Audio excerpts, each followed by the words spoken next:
everyone, and welcome back to the AoS Crowd, your channel for all things competitive Age of Sigmar. Today, joined with the ever-present Quin, who went to a team event recently, which is what we're going to cover today. So Quin went to Luxembourg teams, and by the sounds of it, he had a pretty solid player on his team and took a pretty awful list. So I'll let Quin go through all that in just a moment. But Quin, good Christmas. Yeah. Since it's celebrated on the 24th, and in Austria and Germany, German-speaking region, basically, it's the Christ's child who brings presents. It was very well behaved, delivered, and put it this way, I'm turning more delusional by the minute. How about yourself? Yeah, it's good. We don't really celebrate as a household, so we ate a shitload of Chinese and played lots of Warhammer. I managed to paint my Stormcast army, so that's finally good enough to be on the tabletop. And now I've just finished painting 4 Bastillodons, an Engine of the Gods, and a Troglodon. So I wonder what's coming to a table soon. He might be back. Guess who's back? The real Slim Shady. Yeah, that fucking frog in a chair. What a wanker. Fucking love him. So, Luxembourg teams. Yes. Luxembourg teams. This is an event that took place at a recurring venue in Luxembourg itself. I think it's like an event hall of sorts, and it took place on one of the earlier December weekends. I say, from memory, I don't know the exact dates, but around the 12th of December. And yeah, it's a 5-man team event. It recurs every single year. It's superb. The quality of the players that attend is incredible, as you will soon learn. And yeah, I think this was a third time the organizers hosting this event, and they get better every single year. I've been there for last year's team event. The year before that, I was unfortunately sick and I couldn't go. But the people on my team that went to that event basically said the same thing. It was incredible. They had a wonderful time. And of course, recommend it. They've already sort of booked the venue for next year as well. So I'll be definitely going again. But with what team is kind of the question. Yeah, I nearly ended up going. I know. A late call up by Tobias Schwartz, captain of Team Germany. However, I looked at flights, and Heathrow to Luxembourg isn't actually as easy as I thought it was going to be, with no holiday days left at work. So I couldn't end up making it work, unfortunately. But definitely interested next year to just play more teams Warhammer around the world, really. So we'll see if I can make it happen. I'll be captaineering a team for next year, I believe. So we can do an AoS Crowd All-Stars. Indeed. But we could just add both our guests on. Imagine that. Oh boy. That'd be a team. It'd be a pretty good team. But yes, as I mentioned, something that just came to mind again is the density of good players. Since Luxembourg is like situated in the middle north of Europe, every single national team that can go there usually attends. So we've got a French national team, we've got the Belgians coming over, the Germans, of course, being there in high demand. And this year and last year, the Swiss marched out in full force. Last year, there were like 3 or 4 Swiss teams. This year, there were 3 as well. So it was actually pretty cool to see every single one, like every nation pulling together and going there. Of course, players that you will always find at these events. Gostiti from Belgium, Joren, Spoon, the ambitious French crew, of course, and well, the Team Germany players, as well as the Swiss national team. Pretty solid. Yeah, our team was formed half a year ago, 3 or 4 months ago, by a very good friend of mine, Mark Elchner, who is a prodigy of Toby Schwartz, and also an aspirant for the German national team. He didn't make the cut last year, but this year I feel like he has a really, really solid chance. And he basically asked me, yeah, Luxembourg is coming around again. Organizers messaged if we were interested because they hold tickets for teams that have already attended. And I was like, yeah, sure, why not? And then he introduced me to the rest of the team. The rest of the team, consisting of Dario Groman, who won the Raccoon Rumble and is also a very good friend of mine, who I knew was going to be there since last year we attended the event as well. As well as 2 new rising stars in the German scene, Micha Gemmeke and Dominique de Cassan, who are originally 2 40k players who, with the change from 9th to 10th edition 40k, jumped over to AoS and have since spent ungodly amounts of time, work, and money to get into the game and actually perform as well. And basically a super stacked team. The real issue that presented itself eventually was that we didn't really know what type of lists we were going to take.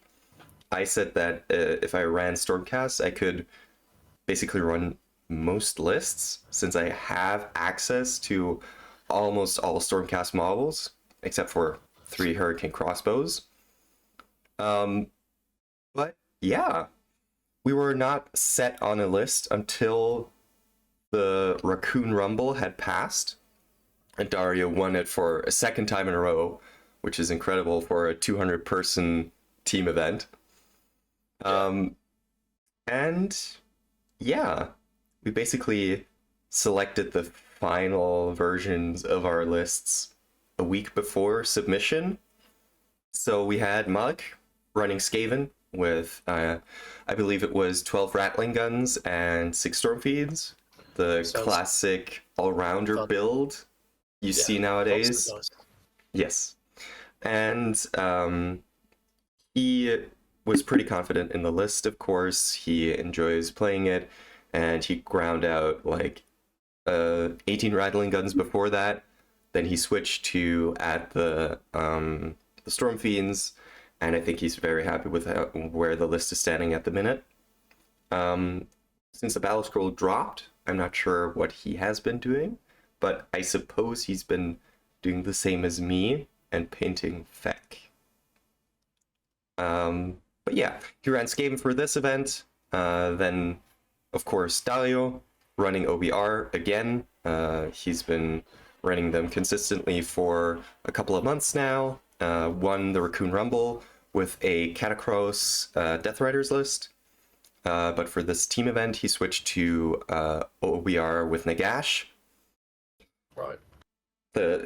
Of course, bog standard classic 2x10 Death Riders, 5 Death Riders, and the Liege Cavalos. Liege Cavalos, correct. And yeah, Then with Dominic, he's been playing Zinch for a couple of months now as well. He wasn't sure on the list, but he decided to run horrors instead of Zangors, to go for the grind instead of the punch. And Micha, I think this was the rogue-ish pick that we had on the team. He ran 80 Squig Herd and Right. Kragnos. Okay. Which Send is... it. Yes. Yeet and delete. Yeah. Count as one, or one thing counts as lots. Yes. I decided to channel my inner Dan Bradshaw, and I took the horrific list, which apparently everyone fears, which is Karazai with 12 long strikes, 4 Stormdrake Guard, and instead of a unit of Praetors, which was possible before points adaptations, I took a Knight Vexillor with the Mirror Shield and Envoy of the Heavens for a 5-up ward. And to make friends, right? That list? Yes. Yeah. That list only makes friends. Yeah. So yeah, stacked team, stacked lists. No, sounds it. It's a pretty aggro Stormcast list, isn't it? Karazai, assuming you bodyguard with Knight Vexillor or whatever. Yes. -2 attacks on a unit, -1 for everything. Mm. Yeah, and 12 long strikes. I mean, in the meta that we're currently in, where most lists are designed around like one big centerpiece, Yeah. No one's going to have a particularly great time, are they? So, Nope, definitely not. Yeah, it seems like really solid lists. Kind of got stuff that can play the majority of missions as well. So that's where we've fallen down in the past as a team, particularly in our team events at the moment. We've just been taking what we want to play, and it's not really fitted in. But should we dive straight into the games? Sure thing. Before that, I think it's important to mention that I think we were the only team with 2 1-drop lists. Right. So Dario, of course, with the OER, and myself with the Stormcast. Running the 1-drop is, of course, huge in teams, since you can basically just outmaneuver many other lists.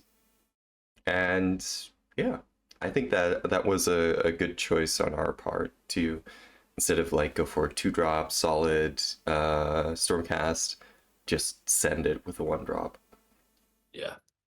Gonna give away 2 honor guards now, though. Yep. Gonna be interesting. But yeah, I think in teams having some bully 1-drops is nice. All right. Yeah, the games. So round 1, we played Team Liquid. Team Liquid being one of the Swiss teams that attended the event. I think last year they were there as well, although with a different type of constellation. We had, from experience, we knew that this wouldn't be too hard of a round. Last year they were more playing more in the beer and pretzels type of bracket, and this year we sent them there immediately. It was close round then. Yeah, typical games. We did have a fun time at pairing. We almost got the Zinch mirror. The Gitz mirror, which unfortunately didn't happen, but would have been super fun. But yeah, pairing saw me play into Soulblight Gravelords on 6 objectives, which of course favorable for Soulblight, and not necessarily for an army which has a total model count below 20. No. So I basically knew how to play into that entire list because it's playing Soulblight on and off for like the past half year, I kind of know what everything does. I've got a good gauge of the threat ranges as well. And of course, since the list included Manfred and 10 Black Knights, I already knew what was sort of the play coming at me. And knowing Karazai could just stand there and tank it was also very like comforting as well. But yeah. The trouble is you're never going to batter Soulblight just because of the recursion. Yes, exactly. Which is of course unfortunate because the Stormcast list has the potential to just wipe the field with most other like armies, but in this case it's losing a bit of its potential. I did mention before the game that this was like the best case scenario for their entire team, because the Soulblight won't necessarily win the matchup, but they won't lose as high as others, put it that way. And that was just the case. Karazai rolled horrifically in a couple of combats, not whacking 2 Graveguard in 2 separate units, and just standing there, doing nothing. It wasn't necessarily tight. The Stormdrake Guard did what Stormdrake Guard do. The long strikes shot what they could. And basically by turn 4, he just had 5 Direwolves, which he brought back, and a unit of Vargeists hanging out on the back objectives. So at that point, the game was basically through. But still, since it's Soulblight, you can always score a couple of tactics and more often than not get a couple of points by just sneakily returning onto an objective. So in the end, it was a 15-5. And overall, the team capped. So the cap was 75-25. And our uncapped score was 89-11. And 5 of those 11 points came from my game. So you can get a rough idea of how the other games sort of went. Yeah, that doesn't sound fun for them, but at least they can go to the bar and have some beer and pretzels. So exactly. Yeah. And they were, of course, super chill about it. They're great guys to play against. Everyone had a great game and a wonderful time. And yeah, bringing on round 2, a couple of teams capped their first round since none of the stronger teams were matched against one another. So we knew that we were either going to play the French team, the 9-inch Baguettes, or Toby Schwartz's team, which was Hard Question Mark, which consisted of like a lot of German national team players, as well as Phil Karteyev for some reason. Yeah, he's quite good though. So I've heard of him. I think. Yeah. There's more than one Phil on the scene. Yeah, Phil Karteyev's a great player. I think he gets a lot of respect across the world, really, in terms of his ability. So, yeah, Tobias has done well picking him up to add him to his German team. Yes. So, after pairings were revealed, we knew we had to go up against Toby's team instead of the French, which meant that at some point in the future, we expected to play the French national team. But yeah, for the time being, we had to focus on German v German action, plus the Austrian and the Russian. Yeah. That sounds like deja vu, but oh well. In any case, we sat down for pairings. Toby Schwartz paired exceptionally well, as he usually does. And most of us didn't land in favorable matchups. It would always be close games-ish, always expecting to be either 13-7s or maybe 11-9s at max. The only one where we were confident was actually my matchup. I've played against cities before with that same Stormcast Eternals list, and in Release the Beast and on TTS, and in general, I believe the matchup to be favorable for Stormcast, but I haven't played Phil Kartiev before. Because of course Phil Kartiev is running cities because it's his thing. Yeah.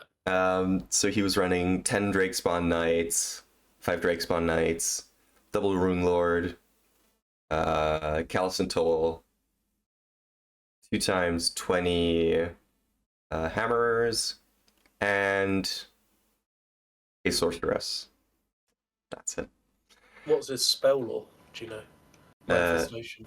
Manifestation, I think he took Primal.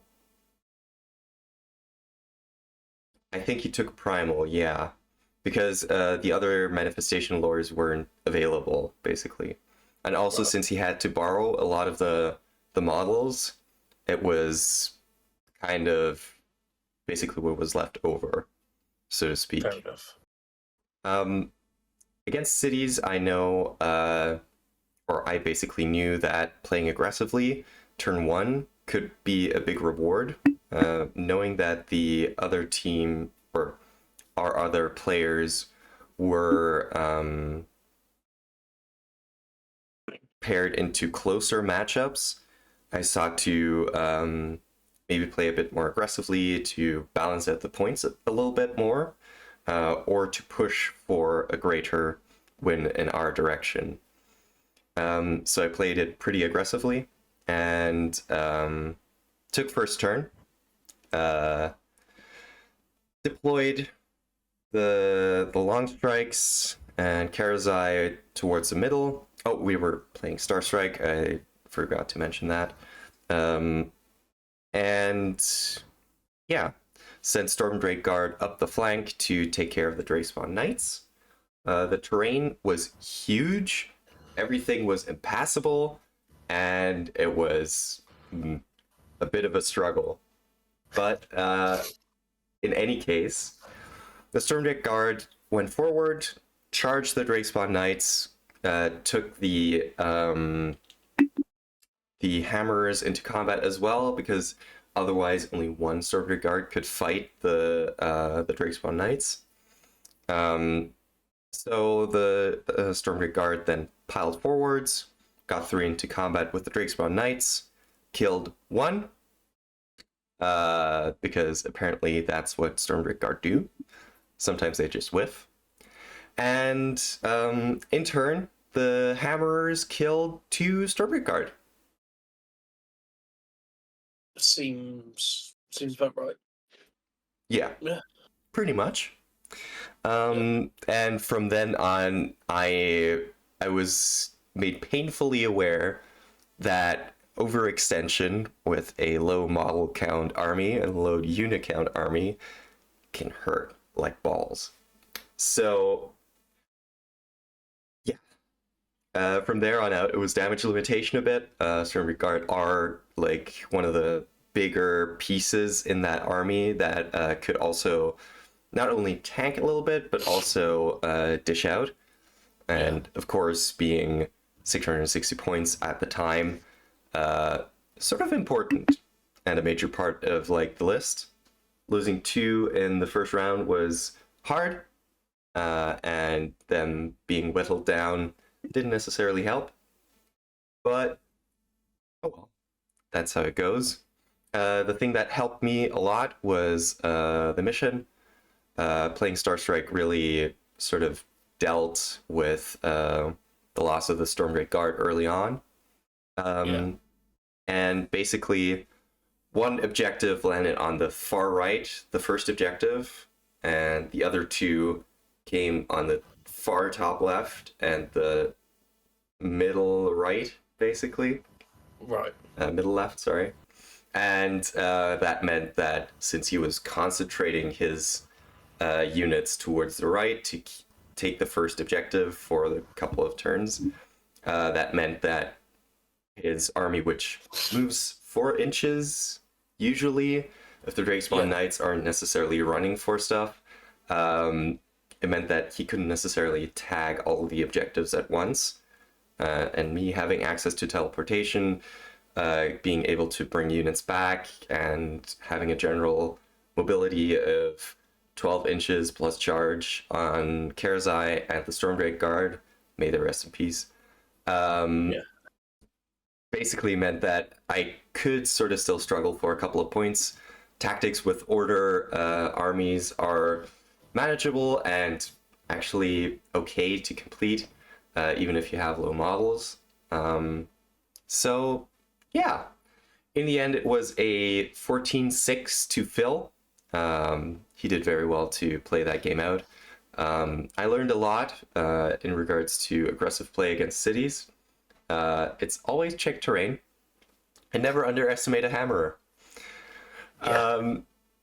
And never bank on your Stormdrake Guard. Yeah, that was... they're going on the shelf. All the other games were close-ish as well. We had a lot of 11-9s. Right. And most of them were tight losses. Like 1 or 2 points were always in them, but in the end it came down to a couple of dice rolls, which either meant that we paired better than we expected, or we let the player skill show a bit more and compensated for that. In the end, WCM did very well.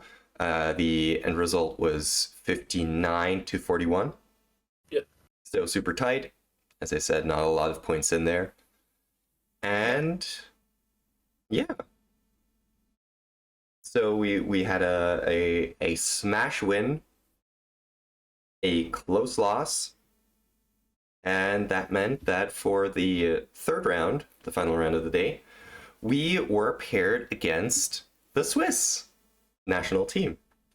So this is the German speaking side of Switzerland, who have been like the staple members of the Swiss national team, with many of whom I am very good friends, and we always enjoy a good time.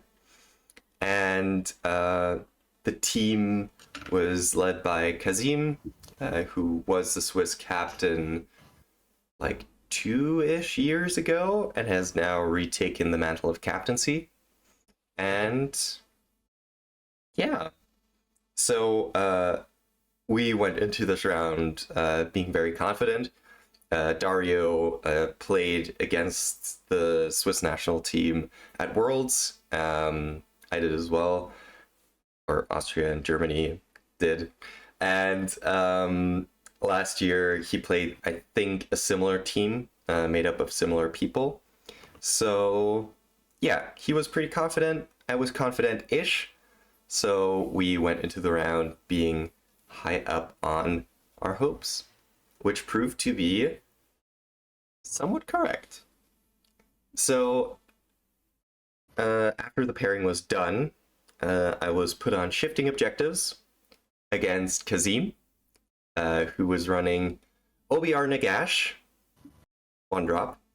So 1-drop v 1-drop on shifting objectives, which, of course, interesting to say the least. The roll-off for deployment would decide a lot of how the rest of the game, of course, goes. And fortunately for me, I won it. Yeah, you rolled better. I just rolled better. Yeah. Which of Outplayed course, yes, which of course meant I gave away first. He deployed all of his units, and gave him the first turn. He moved up, took 2 objectives, didn't look at the bubble for his Liege Cavalos with Aura of Sterility. And after double checking and confirming after the fact, after his turn was done, I looked at the unit of 5 Death Riders and I said, cool, I'm going to do Entourage here. So I put the Stormdrake Guard marched up, dropped both units of long strikes, moved Karazai forward, and then it was charge time. Shot off 4 of the 5 Death Riders, and decimated the other unit of 10 that was taking the flank objective. Charging Karazai into the flank objective with the decimated unit, having the Stormdrake Guard use that one singular Death Rider as a jumping board, going into the second unit of 10 Death Riders. They had their finest hour on them as well, so they were pretty beefy. And yeah, with the final flyover of the Stormdrake Guard, first time I rolled a 3-up in that tournament, by the way, and they moved 4 inches. They just jumped over the final Death Rider, killed him for my battle tactic, which meant that all of my attacks could go into the unit of 10 Death Riders, which was sitting right in front of them, basically. All-out attack, finest hour, lifts the entire unit by the wound exactly. Yeah. He rolled horrifically for his wards. I rolled pretty well for my hits and wounds. I think I only dropped like 3 or 4 dragon attacks, and I don't think a single spear attack. So, went pretty well. And of course, Karazai taking a couple damage points in return, getting an extra attack as a result, and then almost killing the rest of the unit. But yeah, came down to the roll-off. At this point, it's just Nagash, the Liege Cavalos, and a couple of Death Riders that were left, as well as all of his manifestations. And I won the roll-off. And it's pretty straightforward from there. Nagash was a bit tougher than I expected, but eventually he died as well. And of course, bringing back 10 Death Riders was still on the cards, which he did. He dropped them 9 away from Karazai, charged, and then fought. Karazai survived on a couple of wounds, and then he punched back, killed like 4 or 5 Death Riders, and then it was just a bit of a struggle for him to score primary. He couldn't get on any of the objectives anymore, and he was just stuck, sort of. He did manage to get a couple of tactics still in, but in the end it was still a 20-0, and that was a bit of the mantra across the rest of the tables. High wins on our side. I think the worst we did was a 15-5 or a 13-7. I'm not quite sure anymore. But in the end, it was an 80-18. So another cap, 75-25. Yeah, big round win there. Mm-hmm. Good to finish the day on a high. Yes, sir. After that downbeat game against the other German team, we were pretty happy with close ourselves. Round though. Yeah. Round 2. So I wouldn't say, yeah, you got solid points out of it. Mm-hmm. Still in the running. Yes. By not taking a major loss. So exactly. All set up for day 2. Mm-hmm. Day 2. Your game was quite quick, I hear. Yes. Day 2, we got paired into the Kriegsmartek team, which we've spoken about on the channel before in the German Club Championship video. They were the club champions 1 year ago, and this year they came a superb second as well. And this team, unfortunately, had a bye because one of the players got sick 2 days before the event, and which means, of course, somebody didn't have to play. And who was it? Lucky old me. I got paired into the buy, which was, of course, unfortunate. I don't necessarily mind because it would have been Night Haunt. And Night Haunt with the Stormdrift Guard and the Long Strikes would have been a nightmare. Yeah, not the one. So Exactly. getting a massive 15-5 out of it, like, again, Exactly. just a skill gap, basically. So I'm assuming you did the pairings not knowing, or did you know you could take the Nighthawk knowing you were going to remove it? Or how did they use it? Did they defend with it so they could take something out? Exactly. They defended with it in the second round of pairings. So we were almost expecting them to put them down in the first round. But that didn't happen. So when they put them down as defender, we basically kept our Stormcast and our OBR. And that meant they could choose the buy, basically.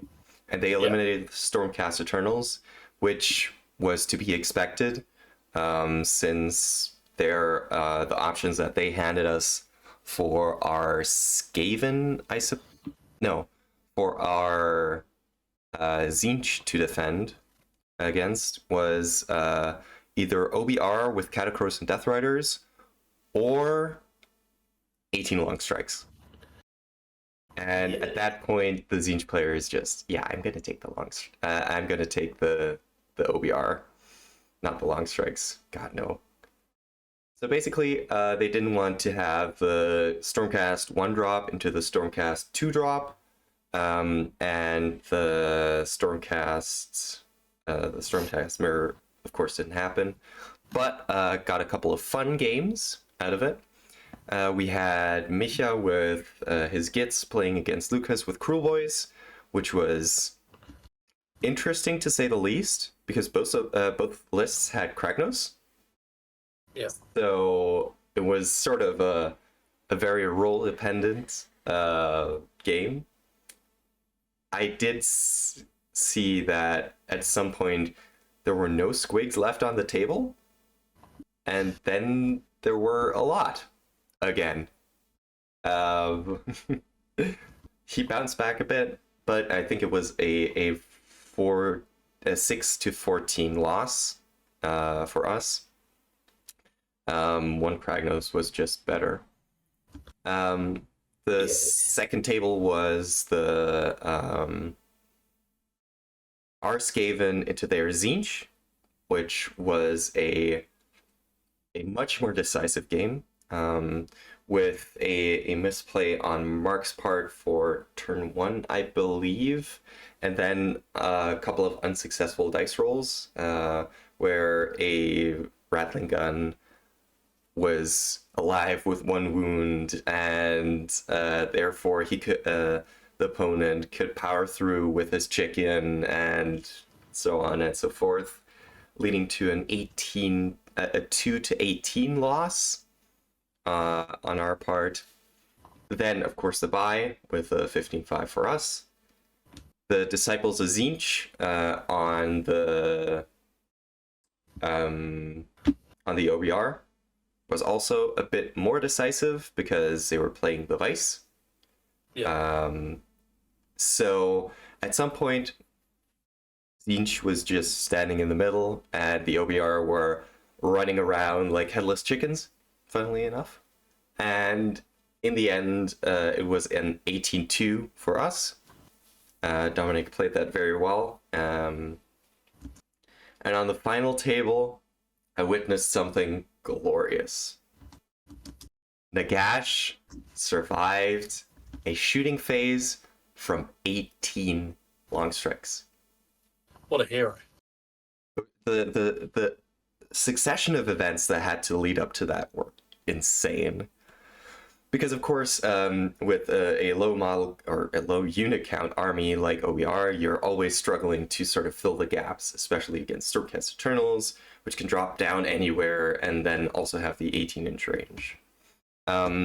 It was superbly played by the Stormcast Eternals player, because for the turn 1 tactic, chose Reclaim the Realms, put a Lord Relictor in the far corner of the map, and just stood there, basically.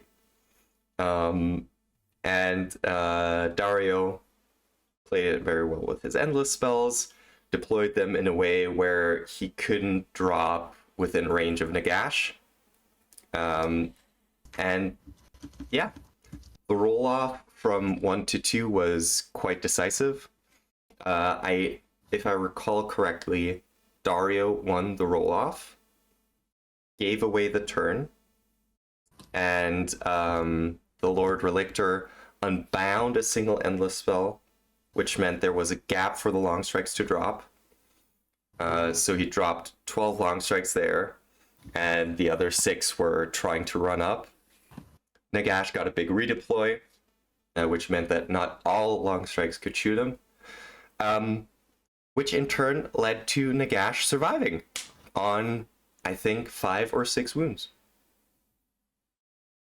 What dreams are made of. This in turn meant that all of a sudden 10 Death Riders returned to the battlefield, and all of a sudden 12 long strikes, or 12 long strikes, 18 long strikes, sorry, were in pretty serious danger.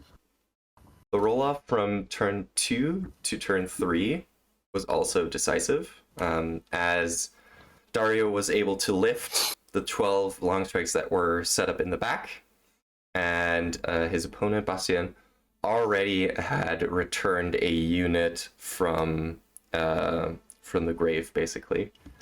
And yeah, Dario won the roll-off, did what he had to do, and won with a landslide 20-0, which wasn't necessarily expected, but I sort of expected Nagash to survive, because the day before I had the exact same scenario where 12 long strikes were just shooting Nagash over and over and over again, and he didn't necessarily die instantly. So I knew that this was, if the dice fell okay-ish for Dario, I knew that Nagash would stand. And that is exactly what happened. Which, of course, unfortunate for our opponents, but I'll take it. This time we won, I want to say, 64 to 36, which was an amicable sort of result to that round, as we expected. As we expected, strong players, good armies, close games all around, some more swingy than others, I suppose. And yeah, this meant that we knew our round 5 opponents before anything else. At this point, we had played every single one of the top teams, so to speak, at the event, except for the French. So we played the 9-inch baguettes with Spoon, Yoren, and a couple of prodigies that they brought along for the ride. Yeah. And yeah. So who did you pair into on the 9-inch baguettes then? On the 9-inch baguettes, I got Romain. Roman? Yeah. Roman Outers. A wonderful young lad who was pretty chipper about the game. But in the end, he did mention 1 or 2 times that he was sweating his balls off. Yeah, so I played into Slaves to Darkness, which is an okay matchup, I suppose, for that Stormcast Eternals list. Bellicor, of course, being a problem, because what else would you run in Slaves to Darkness? Yeah. Super interesting. I gave away first. He took Seize the Center, moved Bellicor, and 10 Chosen up. I then, in turn, made sure to sort of try and mitigate the ability of Belcourt to give out strike first. I took a Slay the Entourage on an easy unit of 6 Furies, which was achieved pretty easily. And yeah, we scored pretty evenly for the first round. He did Belcourt the Stormdrake Guard. They were only allowed to move, and nothing else. And then came the roll-off.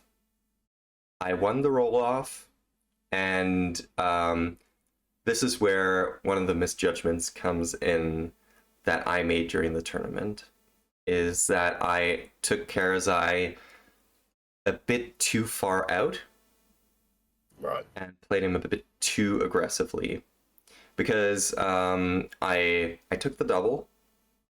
I said, okay, I'm going to shoot off the Chosen. That way Karazai can charge Belcourt, which is, of course, a play. But at the same time, there were 3 Khorne Varangard sitting right beside Belcourt with anti-monster if they charged.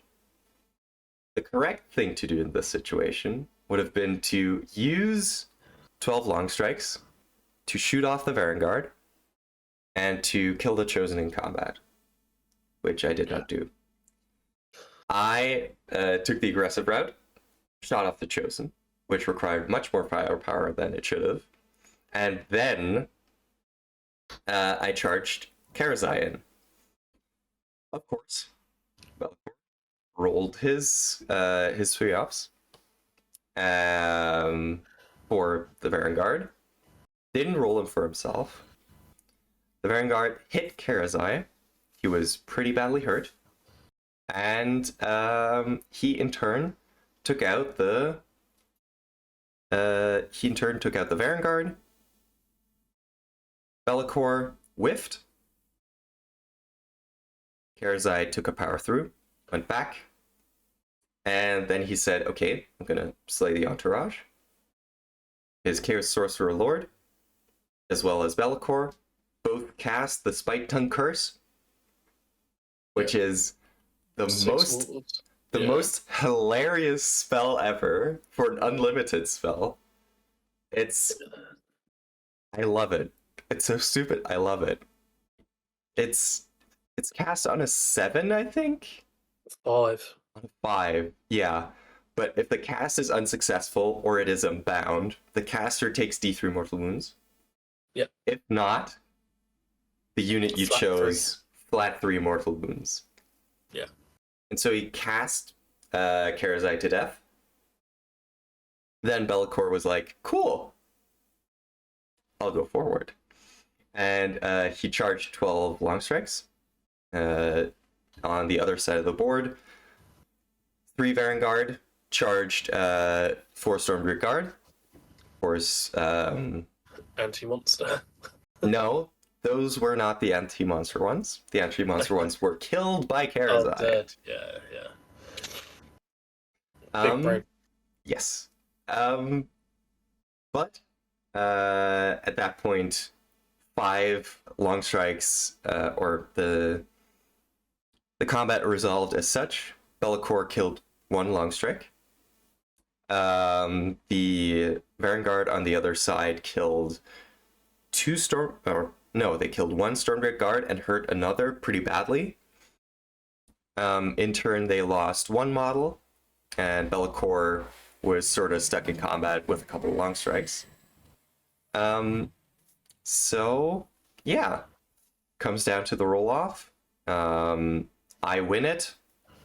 I retreat the 5 raptors, only take 1 mortal wound, go into the porta-potty, teleport on the other side of the board for a take their land, shoot off the final 2 Varangard, or fight the 2 Varangard later, and sort of struggle for points, really. Because one of my heavy hitters is bound, and the other is dead. The second hero that I had also perished, and the board is full with endless spells. And at this point, it's just trying to play catch up where I can't necessarily outrun Bellicor because he's just super fast. 4-up unrendable is pretty nasty, and the 5-up ward doesn't necessarily help. In the end, it came down to him never taking the double to always being able to score 10 consistently. Yeah. And me just playing too aggressively in that second battle round, which resulted in a 3-17. The reason why the score was this high is because the matrix for Luxembourg was not 4 points per sort of matrix point, but 3. So it was pretty aggressive and allowed for much more or much higher gaps, so to speak, and more easy caps overall. Yeah. In total, we didn't necessarily perform too well. Dominic, Dario, and Micha also lost their games. Our only winner was Mark, who played into Spoon, who was running Daughters of Cain. And Ratlings love Daughters of Cain. Yeah. And so overall, it was a 34-66 for the French team. And yeah, that concluded our event. 3-2 with 2 caps, 1 mediocre win, 1 mediocre loss, and 1 high-ish loss. Which is okay. Respectable against the caliber. Exactly. Of playing of the French national team, basically. Yeah. And some upcomers. And like I say, it's got Yorin, Spoon, like some big hitters in the French scene, and not just the French scene, like worldwide. Like Spoon was world champion last year. Yeah, exactly. Yorin is always one of the top dogs at events. So yeah, 34 points out of those guys is still quite respectable. Yes. Probably not not exactly what you were hoping for, but it's put it this way, there's a phrase that's going around on German tournaments every once in a while, where it's like you can lose against them. It's okay to lose, basically. That's a match that we knew going in was going to be pretty hard, and we played our hearts out. And some matches, of course, could have been turned differently, but not necessarily to a degree where it would have impacted the other games or results much. But yeah, in the end, we did go 3-2 in total. And having capped 2 rounds was essential to our overall performance, because first came the French team, who were unbeaten the entire weekend. Second came Toby's team, which was only beaten by the French team. And we were third by a singular point. The fourth where place... it's an intra-mile. Doesn't matter. Exactly. And the fourth place team was the Czech team that had also made a cross Europe trek, really, to make this event happen. And yeah, so overall, personal record was a 3-2 with 1 bye. Team result was a 3-2 in a very tough and tight field. I'm pretty happy. It should be. Like, you played all the top teams at the event, which is to be expected when you finish on a podium. Exactly. And to be fair, you never really got battered. Like, you never got capped. Yes. One of your losses was quite tight, actually, against Tobias's team. Yeah. And then the French result wasn't hugely different to that either. But when you get That's true. a few games swing one way, it Mhm. does make a bit of a difference. But Yes. third place, incredible in that field of players, that caliber when you've got kind of an all-comers team Mhm. competing against some of the best national teams in the world. Yes, of course. Thoroughly enjoyed ourselves, of course. We did have issues with the Airbnb. We didn't get into it at first. Then we were looking at booking.com. Went to another apartment, which we didn't get in either. But third time's the charm. We made it into another apartment, which was, of course, super nice. This was the first time I met Dominic and Micha in person. I've chatted to Micha at the Rumble a bit, and I think I knew him from before. We exchanged a couple words at one point. But yeah, we had a good time. Those two guys are lovely. Of course, Dario and Mark, always a pleasure to hang out with. And overall, I'd say it was a pretty successful weekend. Yeah. I made it home safe and sound by train, which, if you know how much I travel and how I travel, isn't always a given. But that's just how the cookie crumbles. I love going to the Luxembourg team event. It is like one of my highlights every single year, much like the Raccoon Rumble or the club championships. Yeah. So, yeah, I'll be trying to go for it next year again. If you wish to join me, I'll try to organize something. Yeah, I'll see how my holidays fall with work next year. But hopeful. Perfect. All right, then that would wrap up this video. Thank you everyone so much for watching. If you haven't already, make sure to check out our latest video on Old Town Throwdown Teams with Matt Mallow, where he runs Beasts of Chaos.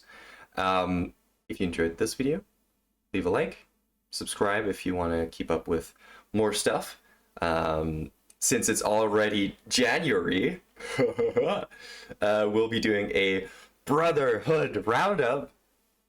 Yes! It's been a year, almost. Can you believe it? List submission is today. List submission is today. I've finally been sent my final list. Oh, there you go then. Despite being captain of one team, I'm collating 12 lists because I am responsible for both England teams. So we only have one duplicate faction. Oh, interesting. Which would be fun. But yeah, should be interesting. Testing a few things rather than taking a few more obvious picks, I guess. But should be good fun. So what you're telling me is that Team Lit will podium again this year. Yeah. We'll see. But in the meantime, remember, you get no extra points for being a